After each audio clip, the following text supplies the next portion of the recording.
नमस्कार। हमारे नए वीडियो में आपका स्वागत है। तो दत्तमाला मंत्र के ऊपर ये वीडियो होने वाला है। तंत्र का अद्भुत फल देने वाला, भगवान दत्तात्रेय की कृपा प्राप्त करा देने वाला, दत्तात्रेय स्वरूप बना देने वाला ऐसा अद्भुत अगर मंत्र है तो उसे दत्तमाला मंत्र कहा जाता है। आपके जीवन में कोई भी मुश्किल क्यों न हो, तंत्र मंत्र की समस्या हो, कोई भी बाहर की बाधा हो, आर्थिक समस्या हो, या फिर तंत्र मंत्र किसी ने कुछ किया कराया हो, या आपको पिशाच बाधा हो, या बाहर की करनी भूत प्रेत पिशाच बाधा हो, ये जो दत्तमाला मंत्र नाम का रामबाण है वो आपको सभी प्रकार के आपके जीवन के सभी कष्टों से बाहर लाने के लिए एक असरदार ऐसी जड़ी बूटी है। दत्तमाला मंत्र की बात करें तो इसके संपूर्ण तरीके से दत्तात्रेय तंत्र में ये मंत्र आता है और इसका जो भी वर्णन है वो ऐसा है कि इसमें और क्या बताया जाए कि दत्तमाला मंत्र की साधना करने वाला जो साधक है वो स्वयं भगवान दत्तात्रेय के स्वरूप को प्राप्त हो जाता है, भगवान दत्तात्रेय के स्वरूप हो जाता है। इतना ज़बरदस्त इसका फल बताया है तो इससे ज़्यादा और कहने की कोई आवश्यकता नहीं है कि दत्तमाला मंत्र की असली शक्ति क्या है। इसका अगर उदाहरण देना चाहे तो खुद परमहंस परिव्राजकाचार्य श्रीमद् वासुदेवानंद सरस्वती स्वामी महाराज जी हो या श्रीमद् गुणवनी महाराज जी हो, योगीराज गुणवनी महाराज जी हो, इन्होंने भी दत्तमाला मंत्र की साधना से खुद को सिद्ध किया था। एक प्रकार से परमहंस परिव्राजकाचार्य श्रीमद् वासुदेवानंद सरस्वती स्वामी महाराज जी एक जगह पे एक पत्र में ये अपने भक्त को कहते हैं कि सिर्फ दत्तमाला मंत्र के पाठ से समस्त प्रकार के ग्रह के दोषों का नाश होता है, सभी प्रकार के कर्म फलों का नाश होता है, सभी प्रकार के बाधाओं का नाश होता है।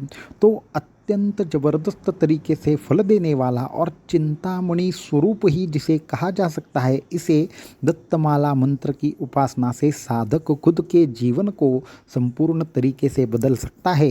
ये एक जबरदस्त ऐसा एक फल देने वाला ये दत्तमाला मंत्र है। इसलिए ये दत्तमाला मंत्र का जो भी विज्ञान है वो अद्भुत है और इसकी निर्मित भी अद्भुत है और इसकी साधना भी अद्भुत है। तो ये संपूर्ण साधना आप जानना चाहते हैं, इस संपूर्ण विधि जानना चाहते हैं और दत्तमाला मंत्र की असली शक्ति जानना चाहते हैं तो इस वीडियो को एंड तक देखना ना भूलें। साथ में ही हमारे चैनल को सब्सक्राइब करना, वीडियो को लाइक करना और ज़्यादा से ज़्यादा लोगों तक इन्हें पहुँचाना ना भूलें। तो वीडियो को शुरू करते हैं। तो ऐसी ही एक साधक की हम आपके साथ अनुभव शेयर करना चाहेंगे जिसके माध्यम से आपको यह पता चल सके कि साक्षात ये जो दत्तमाला मंत्र है वो कितना शक्तिशाली है, इसकी शक्ति अपरंपार है। किस तरीके से एक बार अगर ये मंत्र सिद्ध हो जाए या फिर इसके माध्यम से भगवान दत्तात्रेय की आपके ऊपर कृपा हो जाए तो आपका जीवन ऐसे बन जाता है जैसे कि जो भी आप जिस भी चीज़ का संकल्प करोगे वो आपके सामने साक्षात उपस्थित हो जाएगी। इतनी ज़बरदस्त शक्ति देने वाला ये दत्तमाला मंत्र है। तो इसका एक अनुभव छोटा सा हम आपके साथ शेयर करना चाहेंगे। तो ये अनुभव जिनका है वो उन्होंने ये लिखकर हमें भेजा था। ये बहुत पुराना अनुभव है। तो ये आपको बताने के बाद इसकी विधि और बाकी की उपासना की ओर चलते हैं। तो दत्तमाला मंत्र का ये अनुभव हमारे जिस साधक ने भेजा है वो महाराष्ट्र से आते हैं। तकरीबन ये लिखते हैं कि इनके पिताजी बहुत बड़े दत्त भक्त थे। इनके पास विशेष प्रकार से सिद्ध किया हुआ भगवान दत्तात्रेय का यंत्र भी था और ये हमारे गुरु से दीक्षा प्राप्त भी थे। तो तकरीबन 1970 के आसपास का 70-80 के आसपास का ये अनुभव है। तो उन्होंने ये लिखते हैं कि पिताजी के साथ गांव में रहते थे।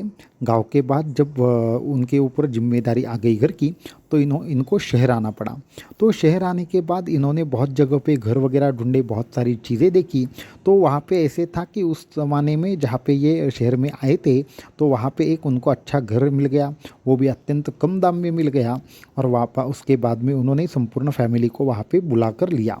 उसके बाद तकरीबन 8 से 10 साल उस घर में रहे। उसके बाद इनकी अच्छी तरीके से इनकम वगैरह बढ़ गई। तो तकरीबन इन्होंने 1999 में खुद का घर लिया। लेकिन वो जब उन्होंने घर लिया तो अचानक से उनके आजू बाजू के हालात बहुत ज़्यादा बिगड़ने लगे। जैसे कि उनके घर में अचानक से झगड़े होने लगे। इनके गांव में एक भाई था तो उनके भाई के साथ भी इसके झगड़े होने लगे और एक ज़मीन पर लेकर इनके ऊपर केस पड़ गया। तो इनके भाई ने ही इन पर डाला था। तो ऐसी तमाम अनेकों विचित्र विचित्र चीज़ें इनके साथ होने लगी। तो इनको थोड़ी थोड़ी ऐसी मन में एक बात आती कि ये अचानक से क्या हो गया, इस घर में आते ही हमारे अनेकों प्रकार की जो चीज़ें थी वो कहीं ना कहीं पे अभी अस्त व्यस्त हो रही है। तो उन्होंने पहले इस पर ध्यान नहीं दिया। उसके बाद उनकी जो बीवी थी वो अचानक से क्या हुआ, उसको चक्कर वगैरह आने लगे। तकरीबन हफ्ते में एक बार तो वो चक्कर आकर गिर जाती और उसको बार बार ऐसा वो उनके पति को कहती थी कि मुझे ऐसे लग रहा है कि मुझे कोई पुकार रहा है और जैसे ही मुझे उनकी आवाज़ सुनाई देती है मैं चक्कर खाकर गिर जाती हूँ। परंतु उन्होंने उनकी तरफ ध्यान नहीं दिया। उन्होंने बहुत सारे मेडिकल चेकअप करवाए, बहुत सारी चीज़ें की, लेकिन किसी भी रिपोर्ट में कुछ भी प्राप्त नहीं हुआ। तो ऐसे में अभी क्या किया जाए इनके समझ में नहीं आ रहा था। इतने में जो इनके पिताजी थे उनका आगे चल के देहांत हो गया और उनकी जो भी साधन सामग्री थी वो सब गांव के घर में थी, तो इनको उसके बारे में कुछ भी पता नहीं था। सिर्फ ये भगवान दत्तात्रेय की पूजा करते हैं इतना ही पता था। इनके पिताजी ने एक जगह से दीक्षा भी ली थी, वो हमारे ही गुरुदेव थे जहाँ से ये दीक्षित थे और दत्त संप्रदाय की संपूर्ण साधना जानते थे। तो आगे चल के ऐसे हुआ कि इन्होंने सब चीज़ों के यहाँ पे ज़्यादा ध्यान नहीं दिया। फिर एक दिन इनकी एक गांव की ज़मीन थी वो उन्होंने बेच दी और उसके ऊपर क्या किया, इन्होंने बिज़नेस वगैरह स्टार्ट किया। तो तकरीबन पहले 3 से 4 साल तक बिज़नेस अच्छा चल रहा था, परंतु ये जो उनकी मुश्किलें थी वो कम नहीं होने का नाम नहीं ले रही थी। लेकिन इनका बिज़नेस क्या हुआ, अच्छा चल रहा था। कुछ दिन के लिए इन्हें लगा कि सभी अभी चीज़ें ठीक है, परंतु ये सब ठीक नहीं थी। आगे चल के इनकी मुश्किलें बढ़ने वाली थी। तो आगे चल के क्या हुआ, उनको 2 या 3 साल तक बहुत अच्छा मुनाफा हुआ, लेकिन चौथे या 5वें साल में इतना ज़्यादा उनको एक ज़बरदस्त तरीके से बिज़नेस में लॉस हुआ कि ये पूरा का पूरा अभी घर भी बेचकर इनका जो लॉस था वो भरने वाला नहीं था, ऐसा उनको लगा। बहुत ज़्यादा लोग मांगने वाले थे, ऊपर से ये केस चल रहा था, ऊपर से बेबी की तबीयत का सवाल था, इस ऊपर से पिताजी गुजर गए और उसके बाद प्रॉपर्टी की वजह से झगड़ा हुआ। तो ये साधक सभी प्रकार से गिर चुका था। अभी क्या किया जाए, आत्महत्या करने के सिवाय दूसरा कोई उपाय नहीं है, ये सोचकर वो उसने क्या किया, अपने बीवी बच्चों के साथ उसने घर से निकलकर एक जगह पर रहने के लिए चले गए। तो वो जगह थी मंदिर की, तो वो मंदिर में रहने लगे। वहाँ पे ऐसे था कि सुबह और शाम को खाना तो मिलता था, लेकिन वहाँ पे साधक क्यों रह रहे, क्या क्या रह रहे, ये कोई पूछने वाला ही नहीं था। मंदिर में रहना पॉसिबल था। तो उस वक्त उन्होंने 2-3 दिन वहाँ गुजारे। वो भगवान दत्तात्रेय का ही मंदिर था, तो वो अपनी पूजा पाठ कर रहे थे मंदिर में सुबह उठने के बाद। तो उनको अचानक से नींद आने लगी। नींद आने के बाद हुआ ऐसे कि उनको 2 मिनट 5 मिनट के लिए नींद आ गई होगी, परंतु उनको गाणगापुर जाने का एक आज्ञा प्राप्त हुई। तो वो गाणगापुर चले गए। गाणगापुर जाने के बाद वो सपरिवार गए थे। तो वहाँ पे क्या हुआ, ये जाते ही उनके सामने से वहाँ पे एक मंदिर के पुजारी आते हैं और वो उनको उनकी ही मराठी भाषा में बोलना शुरू कर देते हैं। और उन्होंने क्या किया, उनकी रहने की एक जगह पे व्यवस्था की। फिर उस दिन रात को खुद भगवान दत्तात्रेय सपने में आए और उन्होंने कहा कि तुम जिस घर में रहते हो वो अत्यंत शापित है, 4 पिशाच उस घर में है। ये सब चीज़ें भगवान दत्तात्रेय ने उनको दृष्टांत स्वरूप दिखाई कि 4 पिशाच उस घर में रहते हैं। तो ये डर गए। उसके बाद भगवान दत्तात्रेय ने कहा कि आपकी बहुत ही जल्द एक सत्पुरुष से मुलाकात होगी, तो आपका आगे चल के प्रश्न सॉल्व होगा। वो जो आपको जो भी साधना देंगे वो आप कर दीजिए, आपका जो भी प्रश्न होगा वो सॉल्व होगा।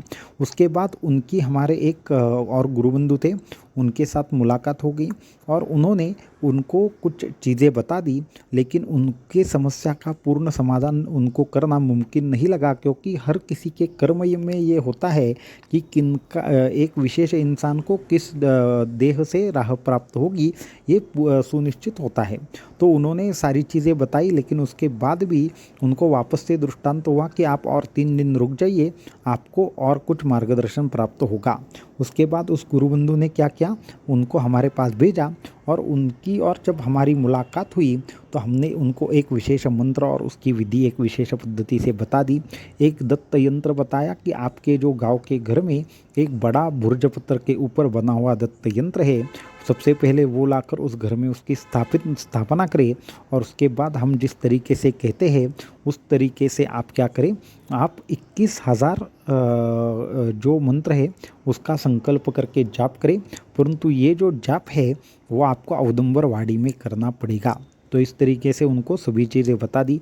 तो वो गए, वहाँ पे मंत्र का जाप वगैरह किया और जो आदमी एकदम से इतना ज़्यादा उनके पास पैसा था कि वो कभी ज़मीन पर पैर नहीं रखता था। उस आदमी की दशा ये हुई थी उस तंत्र बाधा की वजह से कि उसको एक तरीके से अपना मुंह छुपाकर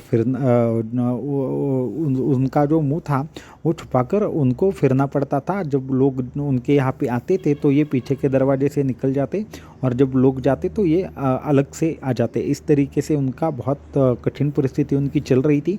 उसमें आत्महत्या करने का विचार था, लेकिन भगवान दत्तात्रेय के दृष्टांत स्वरूप इनको कुछ अच्छी बुद्धि हुई और ये गाणगापुर चले गए। और उसके बाद उन्होंने ये 21,000 का अनुष्ठान किया। उसके बाद उनको दृष्टांत हुआ और 2 अनुष्ठान करो, तो उन्होंने वो पूरे अनुष्ठान सब कर दिया भगवान दत्तात्रेय की कृपा से। तब तक सारे रोग रुके रहे और उसके बाद हुआ ऐसे कि इनका जैसे ही अनुष्ठान पूर्ण हो गया उस दिन रात को इनको एक सपना आया और सपने में वापस से नरसिंह सरस्वती स्वामी महाराज जी आए। उनके सामने वह 3 पिशाच थे। एक पिशाच ने एक प्रकार से अपने हाथ में पैसा बांध लिया था।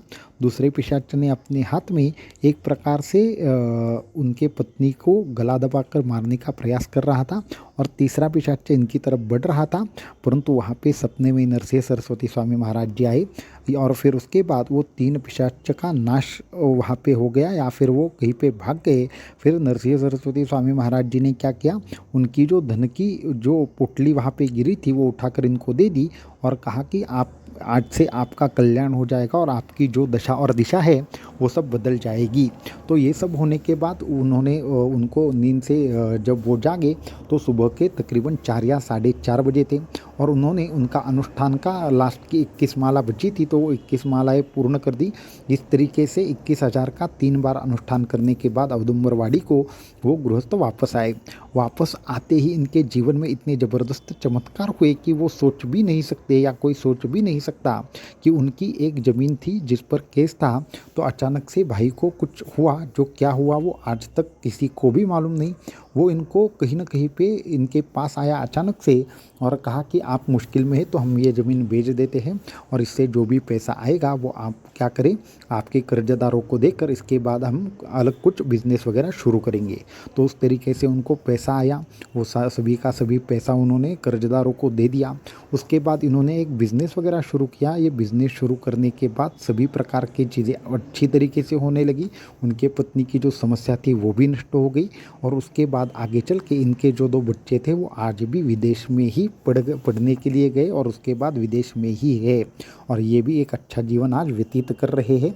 तो इसका अर्थ यह है कि अगर भगवान दत्तात्रेय की कृपा हो तो कुछ भी होना नामुमकिन नहीं है। तो महत्वपूर्ण इसका हिस्सा यह है कि जिस मंत्र की उन्होंने उपासना की थी वो था खुद भगवान दत्तात्रेय का अत्यंत सिद्ध ऐसा दत्तमाला मंत्र।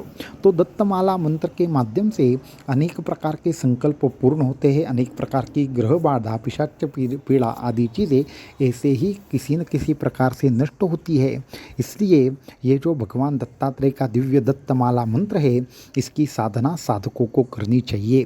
परंतु इसके नियम क्या है ये थोड़ा सा समझ लेना वहाँ पे अत्यंत आवश्यक है। ये जो मंत्र है वो अत्यंत कठिन ऐसा मंत्र है। इसको अगर हम बताएं तो इसको संपूर्ण तरीके से सविधि करना इतना भी आसान नहीं है। तो इसको दत्त यंत्र के सामने ही करना पड़ता है। इसका और एक नियम है महत्वपूर्ण, इसको छोड़कर इसका जो साधक है उसको ज़मीन पर या फिर एक प्रकार से ऐसे जगह पे सोना चाहिए जहाँ पे ज़्यादा वो जगह आरामदायक नहीं हो।